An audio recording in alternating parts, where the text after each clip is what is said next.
Friend, BPSC के लिए जनगणना एक बहुत इम्पोर्टेंट टॉपिक रहा है और लगभग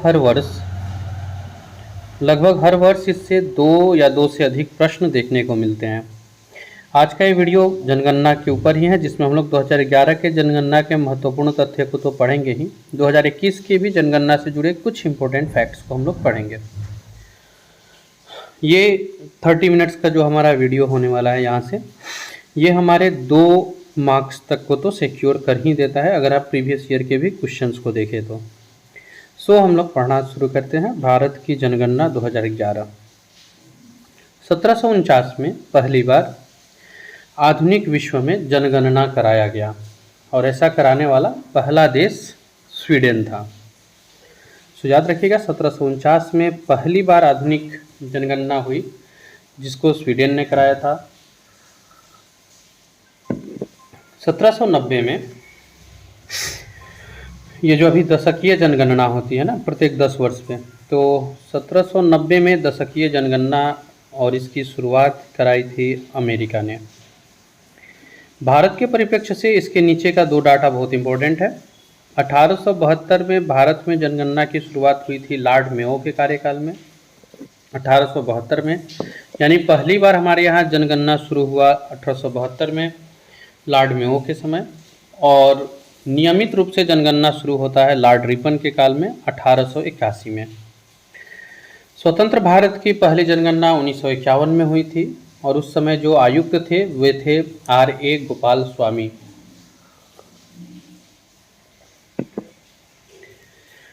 जनगणना संगठन केंद्रीय गृह मंत्रालय के अधीन काम करता है और इसके जो उच्चतम अधिकारी होते हैं वही जनगणना आयुक्त होते हैं। 2011 की जनगणना जो हुई थी वो भारत की 15वीं जनगणना थी और स्वतंत्र भारत की 7वीं जनगणना थी। अब इसमें ये जो अंडरलाइन करके दिए हुए हैं 1872 और 1881, ये बहुत इंपॉर्टेंट है। इसके बाद स्वतंत्र भारत की पहली जनगणना, सब बहुत इंपॉर्टेंट है। और आप प्रीवियस ईयर क्वेश्चंस को देखते हैं तो आप वहाँ पाएंगे कि जनगणना से प्रश्न हर साल बने हैं। भारत और बिहार दोनों ही जनगणना को हम लोग करेंगे कंप्लीट। फिलहाल आज हम लोग कर रहे हैं भारत की जनगणना को। और अगर आप भी करते हैं यूपीएससी, बीपीएससी, स्टेट पीसीएस या इस तरह के किसी एग्जाम की तैयारी, तो आप हमारे चैनल से जुड़ जाइए। हम करेंगे डिटेल्स में हर उस विषय के ऊपर चर्चा जो हमारे लिए है इम्पोर्टेंट।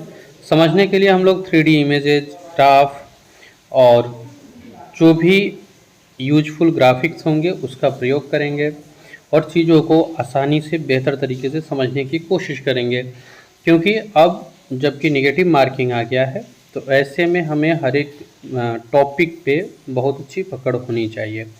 और ये पकड़ अच्छी कैसे है ये जानना है तो आप वीडियो में बने रहिए, मैं आगे बताऊंगा इसके लिए आप क्या कर सकते हैं।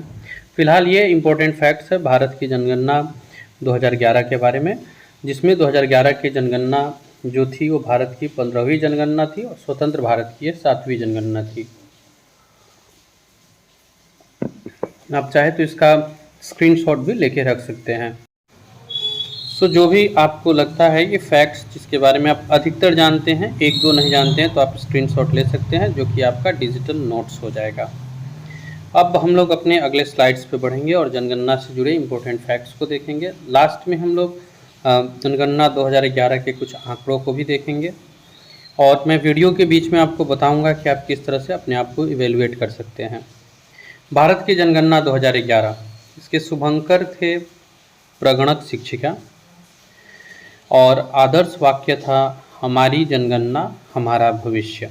ये जो आप बगल में शिक्षिका की तस्वीर देख रहे हैं, यही उस समय जनगणना का शुभंकर या मैस्कॉट थे, प्रगणक शिक्षिका। और आदर्श वाक्य था हमारी जनगणना हमारा भविष्य, आवर सेंसस आवर फ्यूचर। 2011 की जनगणना के समय जनगणना आयुक्त चंद्रमौली थे, डॉक्टर सी चंद्रमौली। और 2011 की जनगणना में जो टोटल प्रश्न पूछे गए थे वो 29 प्रश्न थे। इसी तरह के हम लोग 2021 अभी जो जनगणना हो रही है इसकी अगर कुछ इम्पोर्टेंट फैक्ट्स को देखें तो 2021 की 16वीं जनगणना है। 2021 की जनगणना जो है वो 16वीं जनगणना है और इसके जनगणना आयुक्त श्री विवेक जोशी। 2021 की जो 16वीं जनगणना थी, इसके आयुक्त श्री विवेक जोशी हैं। आदर्श वाक्य है जन भागीदारी से जन कल्याण। इसमें टोटल 31 प्रश्न पूछे जाएंगे और यह जनगणना भारत में पहली बार डिजिटल जनगणना होगी। तो ये बहुत इंपॉर्टेंट फैक्ट्स आपको 2021 के जनगणना से जुड़ा हुआ। 2021 की जो जनगणना है ये 16वीं जनगणना है। आयुक्त है श्री विवेक जोशी जी। 2011 के डॉक्टर सी चंद्रमौली थे। आदर्श वाक्य 2011 में हमारा था हमारी जनगणना हमारा भविष्य, अब है जन भागीदारी से जन कल्याण। टोटल प्रश्न जो 2011 में पूछे गए थे वो 29 हैं। अभी 2 संख्या बढ़ा दी गई है। 2021 की जनगणना में 31 प्रश्न पूछे जाएंगे और 2021 की जनगणना भारत में पहली बार डिजिटल जनगणना होगी। तो ये भारत की जनगणना 2011 से जुड़े प्रश्न हैं। आते हम लोग अपने अगले स्लाइड्स पे और देखते हैं डिटेल्स में जनगणना से जुड़ी अन्य तथ्य को जो आपको आपके एग्ज़ाम के लिए बहुत महत्वपूर्ण होने वाली है। आपको जो भी स्लाइड्स ऐसा लगता है आपके इन्फॉर्मेशन उस पर थोड़ी कम है, आप उसका स्क्रीनशॉट्स लेके रख सकते हैं, जो कि एक डिजिटल नोट्स भी बन जाएगा। 2011 की जनगणना के अनुसार भारत की कुल जनसंख्या यहाँ मेंशन्ड है, जो कि कुल जनसंख्या के यानी विश्व की कुल जनसंख्या का 17.5% है। 2001 से 2011 के बीच जो भारत की जनसंख्या बढ़ी थी इस एक दशक में, वो दशकीय वृद्धि 17.7% रही। इस जनसंख्या में पुरुष और महिलाओं की संख्या देखा जाए तो पुरुष 41.47% हैं, जबकि महिलाएं 48.53% हैं। 1911 से 21 के दौरान भारत में जनसंख्या की दशकीय वृद्धि माइनस में रही, अर्थात ऋणात्मक रही, -0.31%।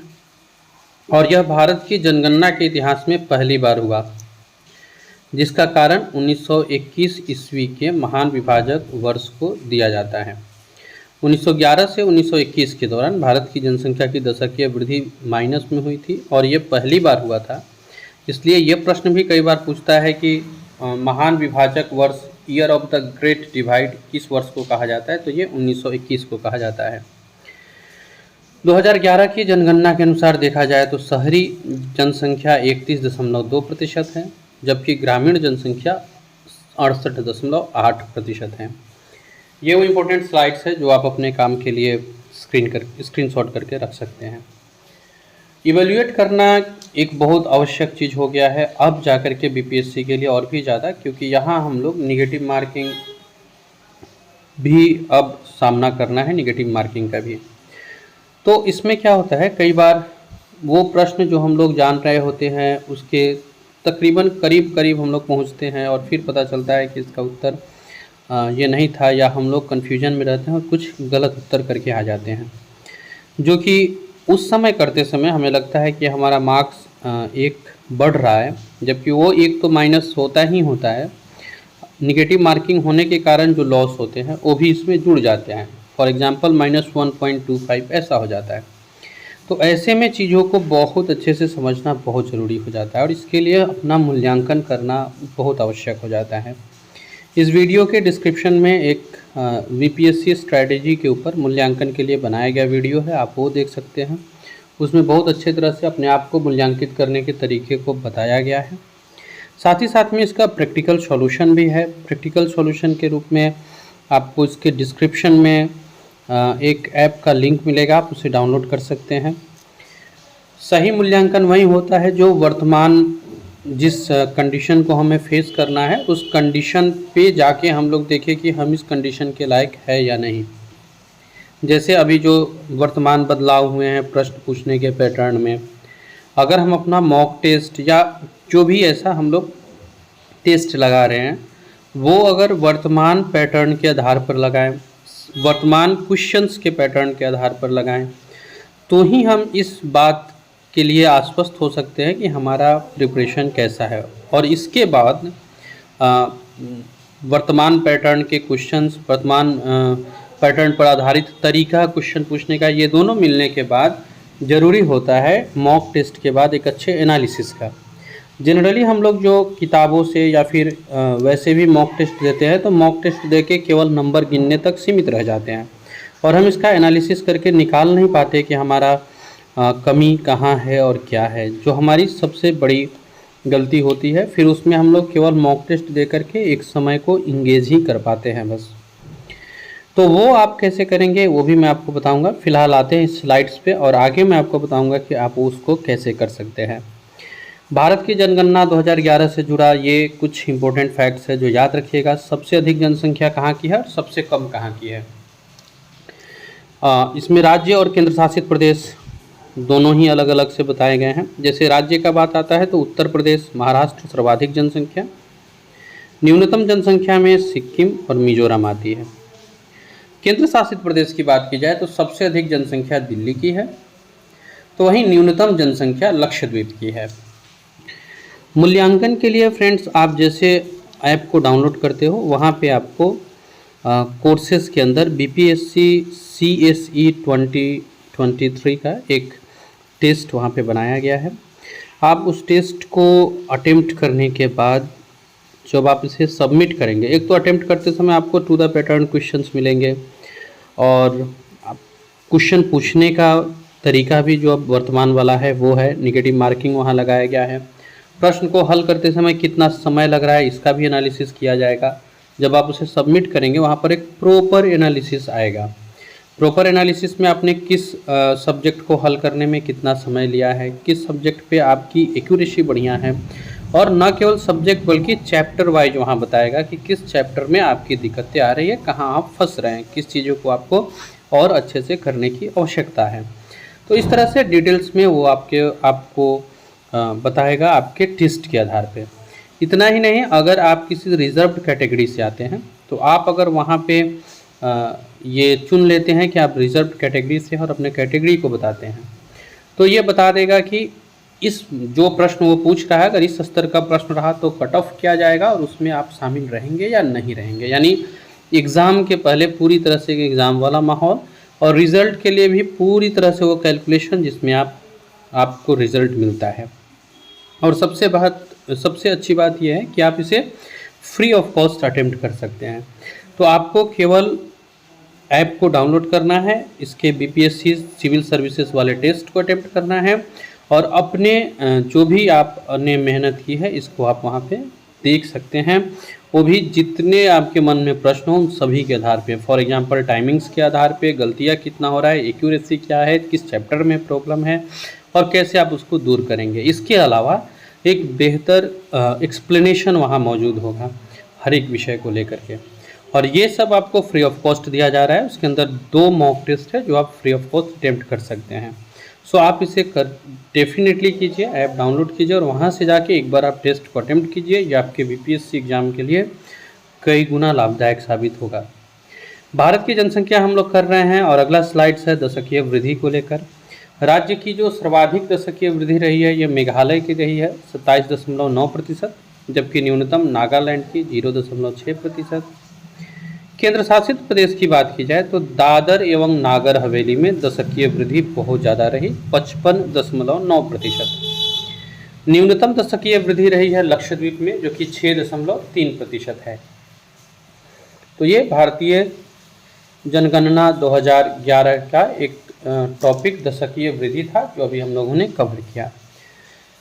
नेक्स्ट स्लाइड्स में हम लोग देखेंगे भारत की जनगणना से ही जुड़े हुए अन्य फैक्ट्स को। इसके तहत हम लोग जितने भी इम्पोर्टेंट फैक्ट्स है या स्पेशली जिनके ऊपर प्रश्न बनते हैं हम लोग उनको कवर कर रहे हैं आज इस वीडियो में। और हम लोग बीपीएससी 69वीं के एग्ज़ाम तक लगभग सारे कंटेंट को एक्सप्लेन करने वाले हैं, तो आप चैनल पे बने रहें। भारत की जनसंख्या का जो घनत्व है इसमें 2011 की जनगणना को माना जाए तो जनसंख्या घनत्व 382 व्यक्ति 382 अर्थात 382 व्यक्ति प्रति वर्ग किलोमीटर है। प्रति वर्ग किलोमीटर का मतलब तो आप समझते होंगे, पूरे 1 स्क्वायर किलोमीटर में कितने लोग निवास कर रहे हैं। राज्य की बात की जाए तो सर्वाधिक जनसंख्या घनत्व बिहार की है जो कि 1106 है और दूसरा पश्चिम बंगाल का है जो कि 1028 है। याद रखिएगा, सबसे अधिक जनसंख्या घनत्व अपने राज्य बिहार की है जो 1106 है। अब अगर आप कंट्री लेवल पे देख रहे हैं तो भारत का जनसंख्या घनत्व 382 है, हमारे यहाँ 1108 है। तो इससे पता चलता है कि हमारे यहाँ लोग या फिर जनसंख्या कितना अधिक होगा। दूसरे नंबर पे है पश्चिम बंगाल जो 1028 व्यक्ति प्रति वर्ग किलोमीटर है। न्यूनतम जनसंख्या घनत्व की बात की जाए तो अरुणाचल प्रदेश में है केवल 17 और दूसरा मिजोरम में है जो कि 52 है। कितनी बड़ी विविधता है भारत में, ये आप देख सकते हैं। केंद्र शासित प्रदेश की बात की जाए तो सबसे अधिक जनसंख्या घनत्व दिल्ली की है, 11,320 व्यक्ति, बहुत क्राउडेड है ये। और न्यूनतम की बात की जाए तो अंडमान निकोबार द्वीप समूह 46 या 46। तो ये जनसंख्या घनत्व था जिससे भी प्रश्न कई बार देखने को मिले हैं एग्जाम में, और ये बहुत इंपॉर्टेंट है। न्यूनतम जनसंख्या घनत्व पूछेगा, अरुणाचल प्रदेश 17 और मिजोरम का 52। हम आगे बढ़ते हैं अपने अगले स्लाइड्स पे। इसके पहले मैं आपको एक सूचना दे दूं कि बीपीएससी में अगर आपने बैठना है, अगर आप बीपीएससी का फॉर्म डाले हुए हैं तो आप इस चैनल से जुड़े रहिए 29 सितंबर तक, क्योंकि अभी का जो एक्सपेक्टेड डेट है वो है 30 सितंबर एग्ज़ाम का। तो 29 सितंबर तक हम बीपीएससी से जुड़े बहुत महत्वपूर्ण प्रश्नों को आपके साथ शेयर कर रहे हैं। लगातार हम बने रहेंगे आपके साथ और हर उस जटिल टॉपिक को डिटेल और आसानी से समझने की कोशिश करेंगे जो हमारे लिए समस्या बनी हुई है। तो इसको हम लोग बहुत अच्छी तरह से समझेंगे, प्रीवियस ईयर क्वेश्चंस को भी देखेंगे। बस आपको हमारे साथ बने रहना है और अपने रिवीजन को और अपने प्रिपरेशन को दोनों को और मजबूत करना है।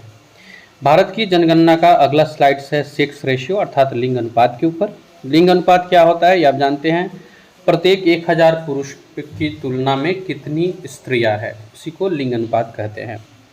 तो 1000 पुरुषों की तुलना में स्त्रियों की संख्या को लिंग अनुपात कहा जाता है। इसको निकालने का तरीका होता है, स्त्रियों की संख्या को पुरुषों की संख्या से भाग देते हैं और इनटू 1000 करने से निकल आता है। वर्तमान में भारत की बात की जाए तो ये 943 है। राज्य में बात किया जाए सबसे अधिक लिंगानुपात किसका है तो केरल का है जो कि 1084 है, अर्थात 1000 पुरुष पे 1084 महिलाएं हैं।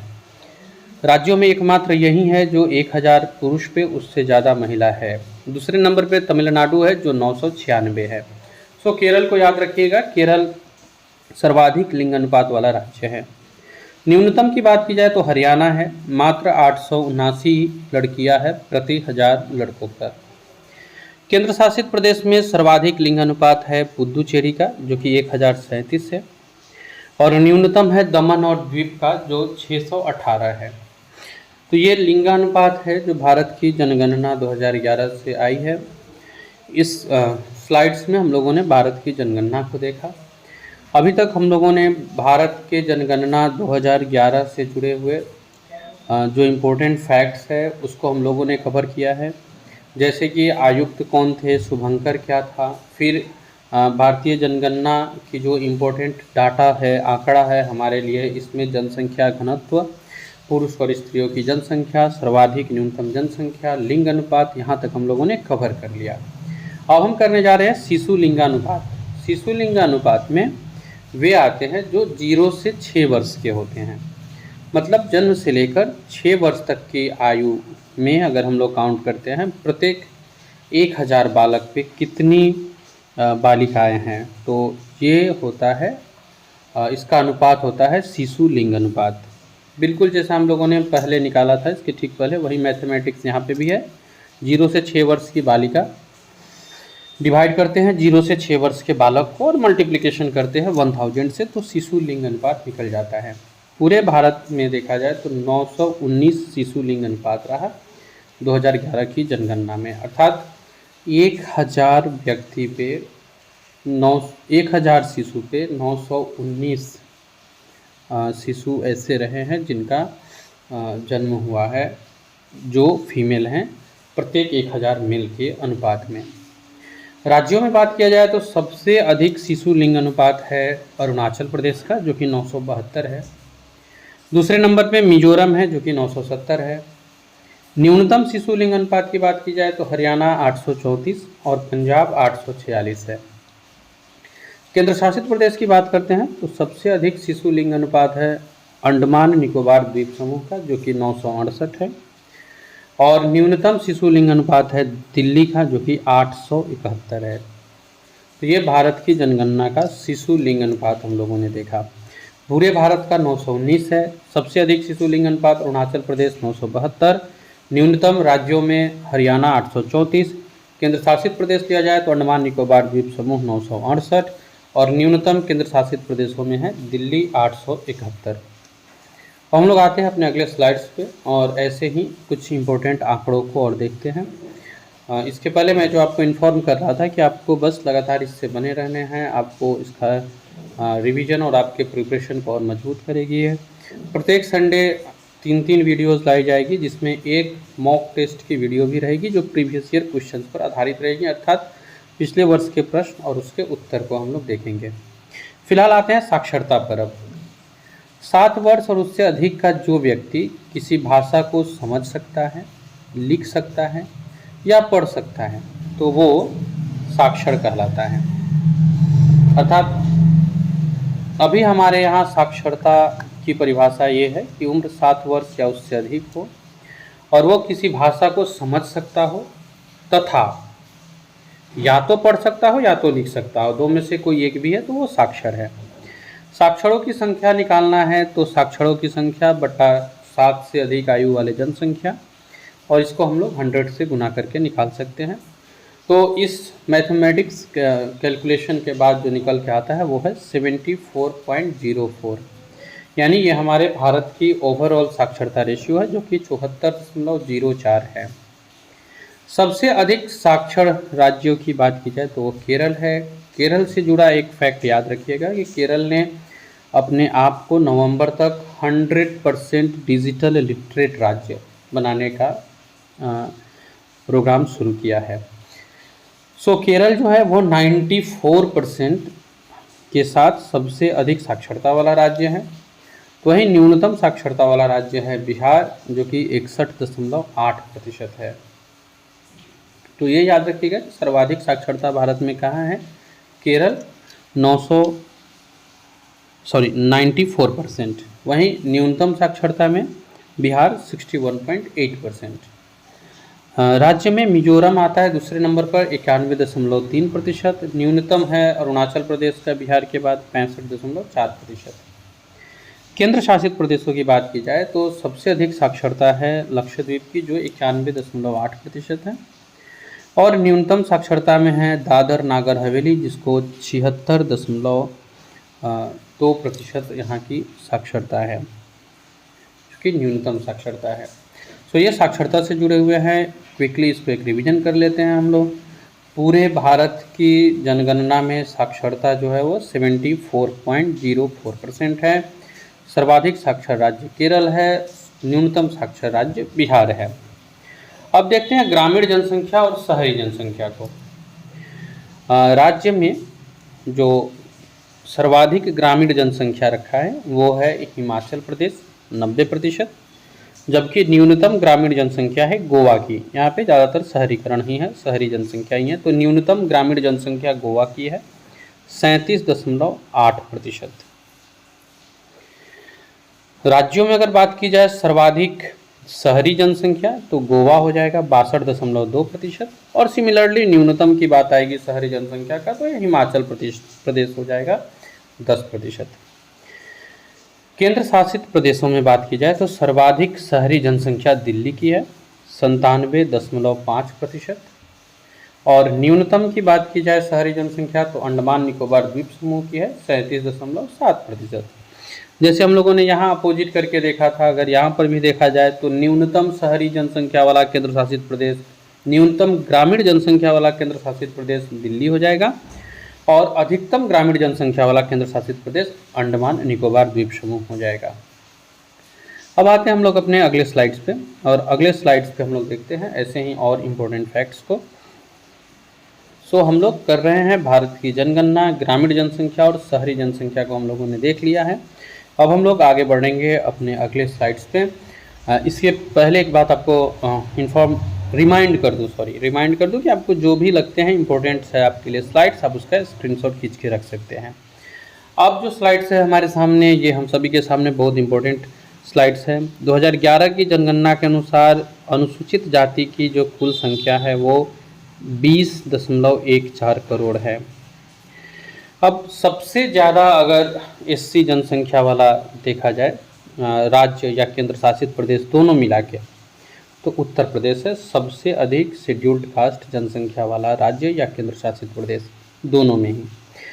सबसे ज़्यादा एससी जनसंख्या प्रतिशतता की बात किया जाए तो वो पंजाब है 31.9%। हालांकि जनसंख्या में उत्तर प्रदेश है जबकि प्रतिशतता में पंजाब है।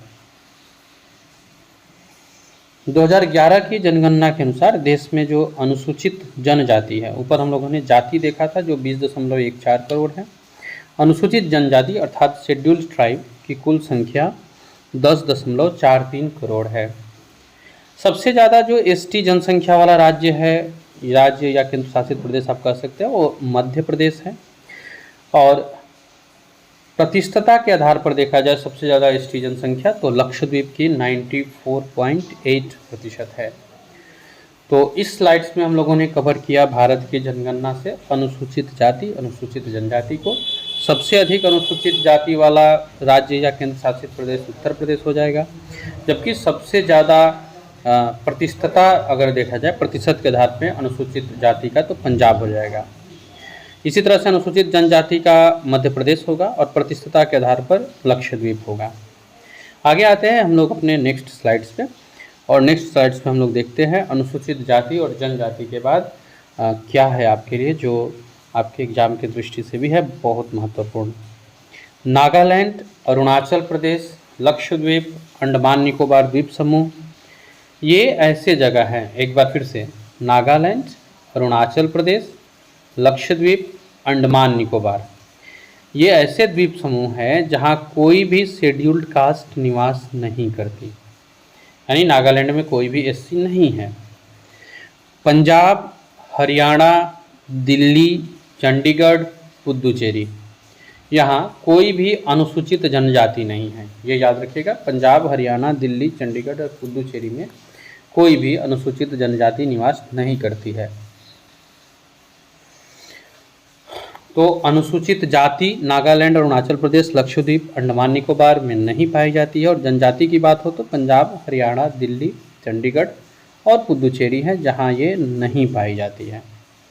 अब हम लोग बढ़ते हैं अपने भारत की जनसंख्या के जो स्लाइड्स कर रहे हैं इसमें अगले स्लाइड्स पे, और अगले स्लाइड्स में अब आपके लिए भी कुछ काम दिया जाएगा, और ये रहा वो स्लाइड्स जो है प्रीवियस ईयर का क्वेश्चंस जिसमें आपको सोल्व करना है। अगर आपने वीडियो को ठीक से देखा है तो आप यहाँ पर ही उसे सोल्व कर लेंगे। भारत में पहली बार जनगणना किसके कार्यकाल में हुआ था, तो लॉर्ड मेयो। 2011 की जनगणना के अनुसार विश्व की कुल जनसंख्या में भारत की भागीदारी कितनी प्रतिशत है, 17.5%। 2011 की जनगणना स्वतंत्रता के अनुसार किस राज्य की आबादी अधिकतम थी, एसएससी 2015 का है। 2011 की जनगणना के अनुसार किस राज्य की आबादी सबसे ज़्यादा थी, महाराष्ट्र, तमिलनाडु, उत्तर प्रदेश, पंजाब, तो ये उत्तर। निम्नलिखित राज्यों में से वह कौन सा है जहां अनुसूचित श्रेणी में कोई जनजातीय आबादी नहीं है, यूपी पीसीएस 2008 का प्रश्न है। केरल, पंजाब, अरुणाचल प्रदेश और पश्चिम बंगाल, तो पंजाब हो जाएगा। किस राज्य में अनुसूचित जनजाति की संख्या सर्वाधिक है, ये एसएससी 2015 का प्रश्न है। कहाँ पे अनुसूचित जनजातियों की संख्या सबसे अधिक है, केरल, पंजाब, मध्य प्रदेश और पश्चिम बंगाल। तो अनुसूचित जनजाति की बात हो रही है, पंजाब तो खैर होगा ही नहीं जो भी हम लोगों ने देखा, सही उत्तर हो जाएगा मध्य प्रदेश। भारत में सबसे कम लिंगानुपात वाला राज्य कौन सा है, आरआरबी 2003 का प्रश्न है। हालांकि ये जो प्रश्न है ये 2001 के जनगणना के आधार पर रखा गया होगा। मिजोरम, हरियाणा, राजस्थान, मध्य प्रदेश, तो ये हरियाणा उस समय के हिसाब से सही है उत्तर। एसएससी 2015 के प्रश्न को देखते हैं, जनगणना कितने वर्षों में एक बार होती है, तो ये 10 वर्षों में होती है, बहुत आसान प्रश्न था, डी हो जाएगा इसका सही उत्तर। जनसंख्या की दृष्टि से भारत का सबसे बड़ा केंद्र शासित प्रदेश कौन सा है, दिल्ली हो जाएगा इसका उत्तर। ए दिल्ली। यूपीपीसीएस का एक क्वेश्चन है 2016 का, 2011 की जनगणना के अनुसार भारत में निम्नलिखित राज्यों में से सबसे अधिक जनसंख्या घनत्व वाला राज्य कौन सा है। अब निम्नलिखित है तो इसी में से चुनना है, बिहार, हरियाणा, राजस्थान, मध्य प्रदेश। सही उत्तर हो जाएगा ए बिहार। आते हैं अब अपने अगले स्लाइड्स पे, यहाँ देखते हैं और कुछ क्वेश्चंस को जो प्रीवियस ईयर पूछे गए हैं। अगला क्वेश्चन है यूपीपीसीएस 2015 से लिया गया है। 2011 के जनगणना के अनुसार ग्रामीण जनसंख्या का सबसे अधिक अनुपात किस राज्य में है। ग्रामीण जनसंख्या का सबसे अधिक अनुपात हिमाचल प्रदेश, हरियाणा, राजस्थान और मध्य प्रदेश। तो एक आपको याद होगा हम लोगों ने किया था 90% ग्रामीण जनसंख्या है। अब इन ऑप्शन में आपको चुनना है कौन सा सही है, हिमाचल प्रदेश, हरियाणा, राजस्थान या मध्य प्रदेश। तो ये आप बताइएगा हम लोग को कमेंट्स में। हम बढ़ते हैं आगे। भारत के किस राज्य में महिलाओं की संख्या पुरुषों से अधिक है। केरल, चंडीगढ़, बिहार या कर्नाटक। तो सही उत्तर होगा केरल। केरल का लिंगानुपात बेहतर है। भारत में प्रभावित साक्षरता दर की गणना की जाती है। जो एसएससी 2014 का प्रश्न है, कुल जनसंख्या से बच्चों की जनसंख्या